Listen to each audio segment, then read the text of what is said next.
नमस्कार बच्चों, आप सभी का स्वागत है मेरे यूट्यूब चैनल होम साइंस में, जिसमें मैं आज आप सभी को पढ़ाने वाली हूँ एमए प्रथम वर्ष का प्रथम प्रश्न पत्र आहार एवं पोषण विज्ञान। जी हाँ बच्चों, फूड एंड न्यूट्रिशन साइंस। जिन बच्चों ने इस चैनल को सब्सक्राइब नहीं किया है, चैनल को सब्सक्राइब कर लें और यदि वीडियो पसंद आए तो लाइक करें और अंत तक वीडियो देखें। जैसा कि आप सब स्क्रीन पर देख पा रहे हैं, क्योंकि स्क्रीन पर दिख रहा है क्या है हमारा कुपोषण। आज हम माल न्यूट्रिशन के बारे में जानेंगे। इससे पहले हमने सुपोषण के बारे में बात की थी और पोषण क्या है, इसकी उपयोगिता, इन सभी टॉपिक पे बात की थी इसके पहले वीडियो में मैंने। अब देखते हैं बच्चों, कुपोषण का अर्थ है अव्यवस्थित भोजन जो आवश्यकता से अधिक या आवश्यकता से कम पोषक तत्व लेने के कारण होता है। जी हाँ बच्चों, किस कारण से होता है कुपोषण? हम कभी कभी ज़्यादा भोजन ले लेते हैं और कभी कभी कम भोजन ग्रहण करते हैं, जिससे हमें पोषण की दिक्कत होती है। जैसा कि सब जानते हैं आप सब, आहार में पोषक तत्वों की कमी दो प्रकार से हो सकती है। यदि आप सबसे पूछा जाए आहार में पोषक तत्वों की कमी कितने प्रकार से हो सकती है, तो दो प्रकार से हो सकती है। आगे देखते हैं बच्चों, गुणों के रूप में अथवा पोषक तत्वों के रूप में। जी हाँ बच्चों, गुणों के रूप में होगा और पोषक तत्वों के रूप में। कुपोषण एक ऐसी विकृत जन्य स्थिति है जो एक या उससे अधिक आवश्यक पोषक तत्वों को किसी अनुपात या पूर्ण रूप से कमी अथवा अधिक्य के कारण उत्पन्न हो जाती है। कुपोषण कैसे विकृति है? या अधिक पोषक तत्वों की किसी अनुपात या पूर्ण रूप से कमी होने के कारण ही उत्पन्न होता है, जो आवश्यकता से अधिक या आवश्यकता से कम पोषाहार लेने या उसमें असंतुलन के कारण होता है। हम लोग इस तरह से समझते हैं कुपोषण क्या है, माल न्यूट्रिशन। सबसे पहले माल न्यूट्रिशन क्यों होता है? आवश्यकता से अधिक भोजन पोषण लेंगे, यदि आवश्यकता से अधिक हम लोग पोषण लेंगे तो हमें मोटापा होगा और विषालुता होगा। और यदि अपर्याप्त पोषण लेंगे जैसे अंडर न्यूट्रिशन, तो इसमें हमें आहार की न्यून मात्रा होगी, आहार की न्यून मात्रा का प्रभाव पड़ेगा और पौष्टिक गुणयुक्त आहार की कमी भी होगी। और हमारा थर्ड है, ये कुपोषण के तीन पार्ट हैं। पोषण असंतुलन, पोषण असंतुलन होने के कारण भी हमें कुपोषण हो जाता है। आगे देखते हैं बच्चों, नंबर 2 हमारा था कुपोषण, और इसके पहले एक पढ़ाया था मैंने सुपोषण के बारे में। अब कुपोषण, उसके बाद हम लोग आवश्यकता से अधिक पोषण के बारे में जानते हैं। आवश्यकता से अधिक कैलोरी या विटामिन अथवा खनिज लवण लेने से अत्यधिक पोषण की स्थिति आ जाती है। जी हाँ बच्चों, अधिक हम यदि कैलोरी, विटामिन ये सब अधिक लेंगे, खनिज लवण, तो हमें पोषण की स्थिति अत्यधिक हो जाएगी, जिससे ज़रूरत से अधिक पोषाहार लेने से विषालुता आती है, जो अत्यधिक विटामिन और खनिज लवणों के लेने के कारण होता है। आगे देखते हैं बच्चों, इससे मोटापा विकार की एक ऐसी स्थिति है जो शरीर में अत्यधिक वसा एकत्रित हो जाने के कारण होता है। जैसा कि यदि हम लोग फैट अत्यधिक यूज करते हैं तो हमें क्या होगा, मोटापा होगा। अब 4 नंबर पे है अपर्याप्त पोषण। अपर्याप्त पोषण बच्चों का अर्थ होता है जो पोषण शरीर की आयु आवश्यकता के अनुरूप न हो। जी हाँ, जो हमारे शरीर की आयु है उसकी आवश्यकता के अनुरूप नहीं यदि वह पोषण है, तो उसे हम क्या बोलते हैं, अपर्याप्त पोषण। उसमें किसी एक अथवा अधिक तत्वों की कमी पाई जाती है। अपर्याप्त पोषण की दो स्थितियां होती हैं, आहार की न्यूनतम मात्रा, पौष्टिक गुणयुक्त आहार की कमी। इसके बाद हम लोग भारतवर्ष में निर्धन जनसंख्या के भोजन में प्रोटीन, विटामिन और खनिज लवण ही नहीं बल्कि ऊर्जा उत्पादक भोज्य पदार्थ जो अपेक्षाकृत अधिक सस्ते होते हैं, उनका भी हम अभाव पाया जाता है। जबकि मध्यम और उच्च वर्ग के व्यक्ति प्रोटीन, खनिज लवण, विटामिन की न्यूनता से प्रभावित होते हैं। जो मध्यम और उच्च वर्ग के लोग हैं वो प्रोटीन और खनिज लवण की, विटामिन की न्यूनता से प्रभावित होते हैं। जो अपोषित व्यक्ति का स्वास्थ्य गिर जाता है।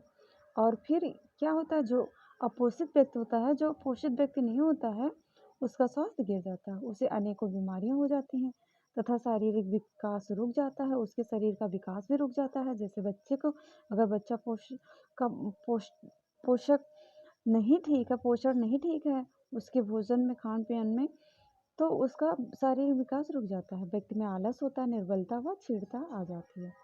अपोषण की स्थिति में एक या अधिक पोषक तत्वों की न्यूनता आ जाती है या शरीर का पर्याप्त पोषण नहीं हो पाता है। जी हाँ बच्चों, क्या होता है इससे शरीर का हमारे क्या होता है, पर्याप्त पोषण नहीं हो पाता है यदि हम पोषक तत्वों को पूर्ण मात्रा में या उचित मात्रा में नहीं लेते हैं। तो पौष्टिक तत्वों के अभाव में भारतवर्ष में बच्चों में जो रोग उत्पन्न हो रहे हैं उन्हें प्रोटीन कैलोरी कुपोषण कहा जाता है, अर्थात इन्हें हम शॉर्ट में जानते हैं पी से प्रोटीन, सी से calorie, M for malnutrition अर्थात पीसीएम कहा जाता है। प्रोटीन, मैंने पीसीएम का फुल फॉर्म भी बताया आप सबको।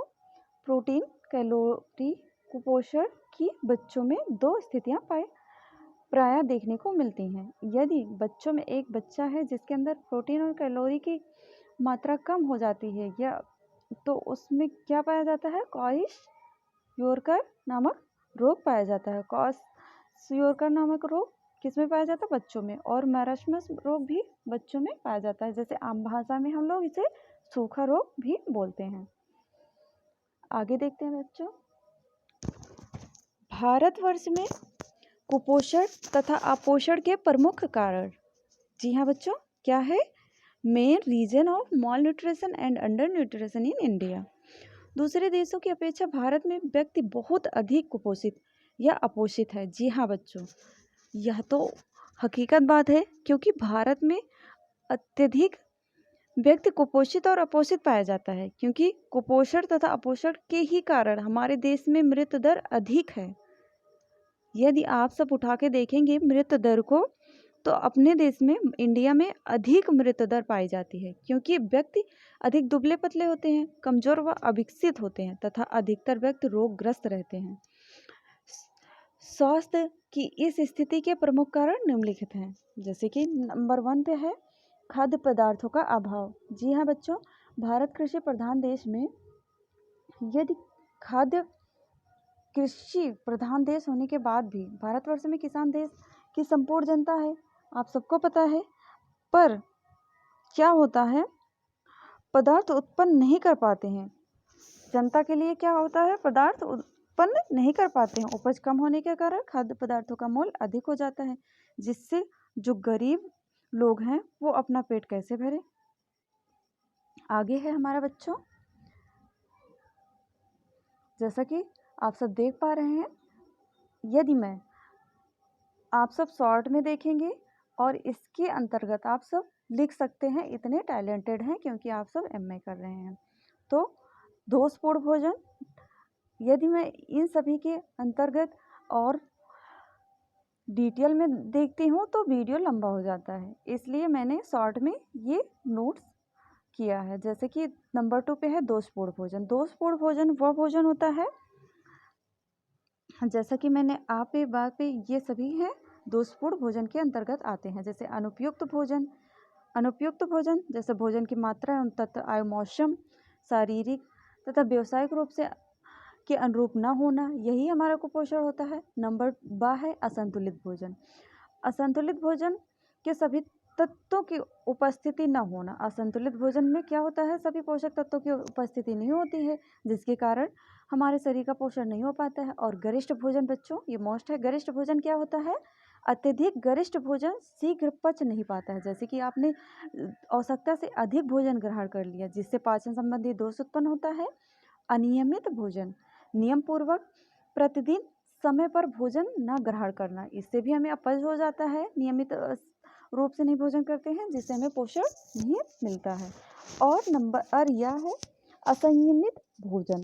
असंयमित भोजन होता है बच्चों, जिन भोजन को हम क्या करते हैं, बिना चबाए भोजन करने से या आवश्यकता से अधिक भोजन करने से व्यक्ति वांछित पौष्टिक तत्वों को प्राप्त नहीं कर पाता है, जिससे हमें कुपोषण हो जाता है। और नंबर 3 है बच्चों अनुचित परिस्थितियाँ। जी हाँ बच्चों, कभी कभी हम अनप्रॉपर सिचुएशन में होते हैं, इसके कारण भी हमें कुपोषण हो जाता है। जैसे अत्यधिक कार्यभार, कुछ ग्रामीण महिलाएं हैं जो कार्यभार में अधिक समय तक लगी रहती हैं और पोषण का ध्यान नहीं देती हैं, अपने भोजन का ध्यान नहीं देती हैं कि उनको क्या करना है, खाना है, वो सिर्फ अपने काम में लगी रहती हैं। इसके कारण भी कुपोषण होता है। और अस्वस्थ वातावरण बच्चों, जैसे इसके अंतर्गत आप सब समझ लें, शुद्ध वायु, सूर्य का प्रकाश एवं वातावरण की स्वच्छता का भी स्वास्थ्य पर प्रभाव पड़ता है।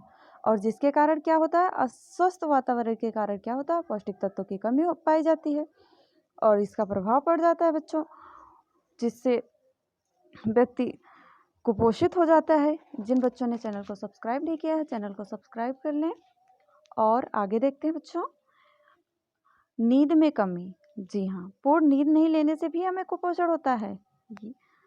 जैसा कि सबको पता है, अगर हमारी नींद नहीं पूरी होगी तो हम स्वस्थ भी नहीं रहेंगे। नंबर 10 है घर या कार्यस्थल में उपेक्षा। कुंठा, नैराश्य, उपेक्षा आदि मानसिक अस्वस्थता के कारण भी क्या होता है, हमारा कुपोषण हो जाता है। और मिलावट है बच्चों, मिलावट आप सबको पता है मिलावट कैसे, जैसे हमारे पोषक तत्वों में मिलावट पाई जाती है भोज्य पदार्थों में, जिससे जैसे घी है और रेपसीड है, दूध में पानी मिला होता है और सरसों के तेल में रेपसीड मिला होता है, जिससे हमारे मिलावट, यही सब हमारे मिलावट है, जिससे हमारे पोषक तत्वों को नहीं मिल पाता है और हमारे भोजन में पौष्टिक तत्व नहीं रहते हैं, जिससे हम कुपोषित होते हैं। और नंबर 5 है बच्चों, भोज्य आदत। जी हाँ, भोज्य आदत अर्थात फूड हैबिट्स, भोजन संबंधी आदतें भी कुपोषण या अपोषण को जन्म देती हैं। जी हाँ, कुपोषण अपोषण को जन्म देती हैं भोजन के संबंधित आदत, जैसे आप अधिक तला भुना मिर्च मसाला खाते हैं, भोजन में यूज करते हैं, जिससे भोजन में विभिन्नता न होना आदि भी हमारे कुपोषण को बढ़ावा देता है। निर्धनता, जी हाँ, ये मोस्ट है बच्चों कुपोषण के लिए, क्योंकि कुछ गरीब जनसंख्या है जो निर्धनता से पीड़ित हैं, जिन्हें पोषण की पूर्ण आवश्यकता, जिनको जितनी आवश्यकता होती है वो पूर्ण नहीं कर पाते, जिससे उन्हें क्या होता है, कुपोषण हो जाता है। और नंबर 7 है बच्चों, अशिक्षा। अशिक्षा के कारण भी कुपोषण होता है, क्योंकि भारतवर्ष में अशिक्षा एवं अज्ञानता भी कुपोषण का एक अपोषण का कारण बनती है, क्योंकि जो बच्चे शिक्षित नहीं हैं, जो महिलाएं शिक्षित नहीं हैं, उनको क्या पता किसमें कितने पौष्टिक तत्व पाए जाते हैं। और आगे देखते हैं बच्चों, ये भी अंतर मोस्ट है, ये हर ईयर में आता है, कुपोषण और सुपोषण में अंतर बताइए। जैसा कि सुपोषण में आप सब जानते हैं, शरीर का आकार, भार, लंबाई तथा शरीर का अनुपात पूर्ण रूप से उम्र के अनुरूप होता है। यही बात अगर कुपोषण में देखा जाए तो शारीरिक वृद्धि रुक जाती है और भार कम हो जाता है। और सुपोषण में व्यक्ति का आसन सीधा व स्वस्थ होता है, जैसा आप सब स्क्रीन पर देख पा रहे हैं। यदि ऐसा ही आप सब पेपर में लिखते हैं तो नंबर अच्छा मिलता है एमए में। व्यक्ति का आसन सीधा व स्वस्थ होता है, बाहें व टांगे पूर्ण सीधी, पेट के अंदर की ओर तथा छाती उठी हुई होती है। और यही अपोजिट देख लीजिए कुपोषित में, क्योंकि जो बच्चे कुपोषित हैं उनमें क्या, हाँ, अस्वस्थ रहेंगे, आगे निकली छाती होगी, गोल कंधे तथा बाहर की ओर पेट निकला होगा। ये कुपोषित व्यक्ति की पहचान है। और नंबर 3 है, भूख का पाचन क्रिया उत्तम होती है।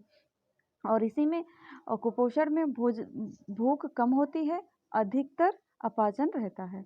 और 4 नंबर, व्यक्ति उत्साही तथा क्रियाशील रहता है, जबकि कुपोषण में व्यक्ति थका हुआ रहता है, कमजोर और निरुत्साही रहता है। इसमें सुपोषित व्यक्ति के अंदर रोग प्रतिरोधक क्षमता भी होती है, अधिक होती है, जिसमें और कुपोषित में संक्रमण जल्दी लग जाते हैं तथा रोग उपचार देर से हो पाता है। और नंबर 6 है, सुपोषित में ध्यान केंद्रित करने की क्षमता अधिक होती है और यही कुपोषित में व्यक्ति अस्थिर रहता है, किसी कार्य में ध्यान केंद्रित नहीं कर पाता है। और 7 नंबर है हमारा बच्चों, व्यक्ति प्रसन्नचित्त, परोपकारी तथा दूसरों में रुचि रखने वाला होता है। और यही कुपोषित में चिड़चिड़ा, चिंतित, भयभीत, थका हुआ तथा उदासीन व्यक्ति होता है। ये हमारे हो गए सुपोषित और कुपोषित में अंतर। और डिफरेंट याद रखना बच्चों, नोट कर लेना, ये मोस्ट है। आशा करती हूँ आप सबको वीडियो अच्छा लगा होगा। इसके बाद हम नेक्स्ट वीडियो में पोषक तत्वों के बारे में बात करेंगे शॉर्ट में, और आगे देखने के लिए नेक्स्ट वीडियो को देखें। आप सभी का दिन अच्छा हो। जय माता रानी।